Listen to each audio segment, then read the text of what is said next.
ଭାରତର ପ୍ରଧାନମନ୍ତ୍ରୀ ନରେନ୍ଦ୍ର ମୋଦିଙ୍କର ପସନ୍ଦିତ ପାଞ୍ଚଟି ଖାଦ୍ୟ ବିଷୟରେ ଜାଣିବାକୁ ଚାହୁଁଛନ୍ତି କି? ଆସନ୍ତୁ ଜାଣିବା ଏହାର ସର୍ବିଶେଷ ଖବର ବିଷୟରେ। ପ୍ରଧାନମନ୍ତ୍ରୀ ନରେନ୍ଦ୍ର ମୋଦି ସବୁବେଳେ ଭିନ୍ନ ଭିନ୍ନ କାରଣ ପାଇଁ ଚର୍ଚ୍ଚାକୁ ଆସିଥାନ୍ତି। ମଙ୍ଗଳବାର ତାଙ୍କ ୟୁଟ୍ୟୁବ୍ ଚ୍ୟାନେଲ 2 କୋଟି ସବସ୍କ୍ରିପସନ୍ ଅତିକ୍ରମ କରିଥିଲା।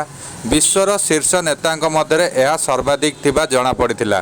ତେବେ ରାଜନୀତି ବ୍ୟତୀତ ନିଜ ଜୀବନଶୈଳୀକୁ ନେଇ ସବୁବେଳେ ଚର୍ଚ୍ଚାରେ ରହୁଥିବା ପ୍ରଧାନମନ୍ତ୍ରୀ କେଉଁ ପାଞ୍ଚଟି ଖାଦ୍ୟ ଖାଇବାକୁ ପସନ୍ଦ କରନ୍ତି ତାହା ଆପଣ ଜାଣନ୍ତି କି? ଆସନ୍ତୁ ଜାଣିବା ତାଙ୍କର ଏହି ପାଞ୍ଚଟି ପସନ୍ଦିତ ଖାଦ୍ୟ ବିଷୟରେ।